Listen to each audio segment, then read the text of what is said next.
nós agradecemos esta oportunidade onde estamos todos unidos, onde todos nós formamos um grupo abençoado que recebe as inspirações de toda a espiritualidade superior. Nós agradecemos e solicitamos que os mentores de luz estejam entre nós, que tudo transcorra com paz e harmonia, que possamos alcançar o Criador neste momento supremo. Graças a Deus, graças a Jesus. A palestra então tem como tema Nas Moradas do Pai. Nós nos lembraremos de um trecho do Evangelho de João, capítulo 14, versículos 1 e 2. Não se turbe o vosso coração. Crê em Deus, crê também em mim. Na casa de meu Pai há muitas moradas. Vou preparar o lugar. Paulo Alves Godoy nos afirma que Jesus, ele profere esta promessa aos seus 12 discípulos no sermão do cenáculo. Por ocasião da Páscoa, estavam reunidos e Jesus sabia que estava finalizando a sua missão enquanto ser encarnado na terra. Ele também sabia que precisava tranquilizar os corações de seus discípulos e por isso afirmava que estava retornando. Ele também deixava algumas instruções importantes para que eles pudessem continuar o seu trabalho, espalhando a boa nova a todas as nações. Mas eles estavam preocupados com os corações aflitos e Jesus diz que iria preparar um local apropriado a eles. Os discípulos, eles tinham apreciável grau de instrução, muito diferente daquele comportado aqui no planeta Terra, diferente dos homens que habitavam este planeta. Em decorrência da missão que desempenharam como assessores de Jesus, eles retornariam para a espiritualidade, também com uma desenvoltura muito maior, voltariam numa situação mais condizente com a evolução que foi realizada enquanto estavam caminhando ao lado do Mestre Jesus. Então, estas muitas moradas trazem para nós a certeza da pluralidade dos mundos que são habitados. A casa do Pai é o universo. E as diferentes moradas são os diferentes mundos. Mundos que trazem condições também diferentes, dependendo do adiantamento dos seus habitantes. Mas também podem ser interpretadas como o estado de felicidade dos espíritos, conforme são mais ou menos puros e libertos da matéria. Nós dizemos: apesar de tudo o que acontece por aí, neste momento sinto dentro de mim uma paz indescritível. Então é o meu mundo interior, em decorrência de tudo o que realizo e de tudo o que sinto, envolvida pela espiritualidade. Cada um de nós possui um mundo íntimo, então também pode ser interpretada desta maneira. Existe uma classificação mais simples, e esta classificação traz para nós 3 mundos. Os mundos inferiores, onde a existência é toda material. As paixões reinam, a vida moral quase não existe. Os mundos intermediários, onde existe o bem e o mal. Um predomina sobre o outro segundo o adiantamento dos seus habitantes. E o terceiro grupo, dos mundos mais avançados, onde a vida é toda espiritual.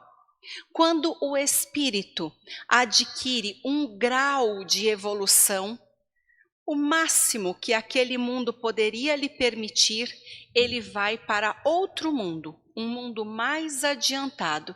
E vai fazer isso progressivamente, passando de mundo a mundo, até que ele consiga alcançar a perfeição como um espírito puro. Para o espírito, é uma recompensa passar de um mundo para outro mais adiantado. E seria um castigo prolongar sua permanência no mundo mais infeliz, ou então ser relegado a um mundo mais infeliz ainda por ter se obstinado no mal. Mas nós também temos uma classificação mais detalhada. Esta dividem os mundos em 5 escalas. Primeira, mundos primitivos, onde acontecem as primeiras encarnações da alma humana. É como se nos lembrássemos dos homens das cavernas. Os homens são rudimentares, sem beleza. Existem apenas instintos, sem benevolência, delicadeza ou senso de justiça. A lei é a força bruta. Eles dedicam-se pela conquista de alimentos. E nesta classe, eles terão apenas uma vaga intuição de um ser supremo. O segundo grupo, dos mundos de expiações e provas onde o mal predomina. Mas a superioridade de inteligência em grande número de habitantes, assim como suas qualidades inatas, por exemplo, uma criança que vem dotada de uma capacidade para a música, sem nunca ter estudado música, então qualidade inata. Isso mostra que já alcançaram certo progresso, mas ainda possuem grande imperfeição moral. Devem trabalhar penosamente, passar por misérias na terra, neste mundo. Isso tudo para que possam adentrar mundos mais felizes. E aí sim, a terra está classificada como um mundo de expiações e provas. Por quê? É considerada como um hospital ou uma penitenciária, porque as aflições superam os prazeres, e aí nós conseguimos compreender por que aqui tantos sofrem. O homem deixa a terra e vai para mundos mais felizes quando se cura de suas imperfeições morais. Terceiro grupo, mundos regeneradores, onde as almas que ainda têm que expiar adquirem forças novas. Aquele que se arrepende encontra descanso, encontra paz para se purificar. Eles terão novas sensações e também novos desejos, mas sem orgulho, sem prazeres. Eles manifestam Deus e as leis divinas, eles já possuem um senso de justiça e também de amor, mas ainda passam por vicissitudes e provas. Podem passar para um mundo de expiações com novas e mais terríveis provas. Os mundos felizes estão na 4ª escala dos mundos, onde o bem já predomina. Existe relação amigável entre os povos. Neste grupo, a superioridade intelectual e moral confere a supremacia, e o objetivo destas pessoas que vivem neste mundo é o de alcançar a classe dos espíritos puros. 5ª classe, mundos celestes ou divinos, que é a morada dos espíritos purificados.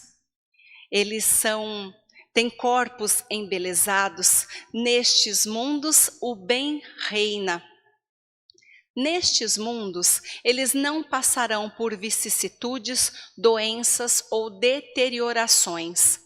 Eles têm sentidos mais sutis.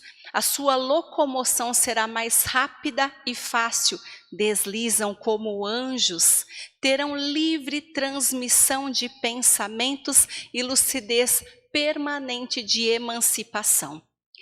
Então nós conseguimos realizar toda esta escala dos mundos para os encarnados, mas nos questionamos, e a morada dos desencarnados? Eliseu Rigonati nos explica que nós não podemos nos iludir quanto à nossa posição após a morte. Nós não estaremos encontrando um paraíso de ociosidade, mas também não encontraremos um inferno de penas eternas. Os desencarnados, eles adentram o mundo espiritual.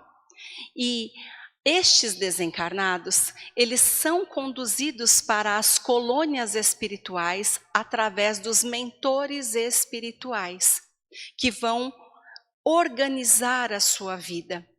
Então, depois da morte, em decorrência de tudo o que vivenciaram, de tudo o que foram, adentram o mundo espiritual, onde continuam uma vida de trabalho, de estudo, podem reorganizar suas futuras reencarnações, sendo sempre orientados.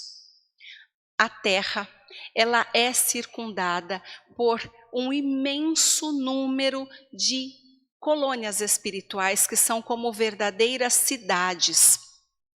Nós podemos classificar estas colônias em 3 grupos. O grupo 1, nós podemos definir como zonas purgatoriais ou umbral. São locais de regiões de sofrimentos, de trevas. Vão para lá os espíritos que não fizeram bom uso de suas reencarnações. E Jesus dizia, entre choro e ranger de dentes, é exatamente isso. Entre choro e ranger de dentes, purgam os erros que foram cometidos até que comecem a manifestar um desejo sincero de corrigi-los. Então, enquanto estão perseverando no mal, estarão ligados a estas regiões de trevas e de sofrimentos, mas não ficarão ali para sempre. No menor sinal de arrependimento, eles conseguem acionar regiões mais elevadas, onde seres iluminados podem realizar este resgate, encaminhando-os para locais mais apropriados de refazimento, onde possam então adentrar as colônias correcionais. Então, o segundo grupo, colônias correcionais, são como verdadeiras cidades organizadas. Vão para lá aqueles espíritos que aguardam por uma nova reencarnação. Nestes locais, os espíritos vão rememorar suas encarnações passadas e também vão traçar novos planos, planos futuros, mas eles não aguardam apenas. Enquanto esperam o dia do reencarne, eles trabalham e realizam, eles estudam e realizam trabalhos edificantes. O terceiro grupo é o grupo das colônias de elevação. Para lá vão os espíritos que já alcançaram o máximo de perfeição moral que a Terra poderia lhe oferecer. Então são espíritos em estágios preparatórios, enquanto aguardam para ir para mundos superiores, ou então porque vão voltar à Terra, reencarnam na Terra em missões de grande alcance social, visando o bem de toda a humanidade. Nestas colônias de elevação, eles também vão se preparar, até porque, indo para um mundo mais elevado, precisam modificar a estrutura do seu perispírito. E mesmo que voltem à Terra em grandes missões, precisam organizar todo um planejamento minucioso para colocar tudo em prática. Eles estão em estágios preparatórios. Mas com tudo isso nós falamos das moradas de encarnados, das moradas de desencarnados, deixando claro que ninguém está desprovido de auxílio, de cuidados de seres mais elevados. E nós ficamos nos questionando, para os desencarnados, quanto tempo passam no mundo espiritual aguardando por uma nova oportunidade de reencarnar? Existem 4 explicações. O reencarne, ele pode ser rápido, ou seja, logo após a última encarnação. E este espírito ficará pouquíssimo tempo nas colônias, por 2 motivos. Porque ele não cumpriu todos os seus deveres. E apenas quando cumprir com os seus deveres, enquanto encarnado, é que ele terá tranquilidade de consciência. Portanto, ele desencarna e logo em seguida já vai reencarnar. Mas também pode ser por um segundo motivo. Porque todo o grupo ao qual ele está ligado, todas as pessoas estão encarnadas. Então ele desencarna e já reencarna logo em seguida para voltar em contato com o mesmo grupo de encarnados. As reencarnações também podem ser demoradas. Isso quer dizer que nós teremos um longo intervalo entre as reencarnações. Ele vai passar muito tempo na colônia, por 3 motivos. Porque ele já cumpriu todos os deveres. Nada ou quase nada ficou pendente, então ele fica na colônia. Segundo motivo, ele está aguardando todo o grupo ao qual ele está ligado. Todas essas pessoas estão encarnadas e ele aguarda uma a uma desencarnarem para que possa, no plano espiritual, traçar novos planos com aquele grupo. Terceiro motivo, porque ele está no mundo espiritual se submetendo a estudos prolongados. Então ele pode ficar muito e muito tempo na espiritualidade enquanto se prepara adequadamente. A terceira questão é sobre os reencarnes difíceis. E aí nós temos a elucidação de que a pessoa que não deu valor à sua encarnação, e neste caso nós vamos pensar em todos os desencarnes que estão ligados a suicídios diretos ou indiretos, porque os seres não valorizaram adequadamente sua encarnação, ou então porque contribuiu para o desencarne de terceiros. Ele vai trabalhar por longo período para que possa reencarnar e assim possa valorizar o corpo como um instrumento de trabalho na Terra. E nós ouvimos sempre muitas pessoas falando sobre os reencarnes compulsórios. Os reencarnes compulsórios acontecem e, neste caso, os seres não vão passar pelo planejamento reencarnatório justamente porque eles querem fugir da reencarnação. Grande devedor não quer reencarnar por ignorância ou por comodismo, ele se recusa a reencarnar. Imaginemos alguém que numa encarnação cometeu muitos erros, cometeu muitos abusos. No mundo espiritual, ele já tem uma ideia de que irá reencarnar e terá que passar por provas complicadas, até por expiações delicadíssimas, então ele prefere ficar no plano espiritual. Mas ele não pode estacionar. Todos nós precisamos nos desenvolver, precisamos evoluir, então ele é obrigado a reencarnar. É como se ele reencarnasse na marra, não tem que querer, porque ainda não tem compreensão adequada das coisas, ele está querendo permanecer ali no mesmo estágio evolutivo, e o Pai, sabendo de todas as coisas, envia o seu Filho para o reencarne, porque sabe que a Terra e todos os mundos são escolas de aperfeiçoamento. Os seres precisam reencarnar. Mas nós precisamos dizer que o planejamento reencarnatório que a maior parte dos espíritos participa, ele vai incluir uma série de detalhes importantes da sua nova jornada.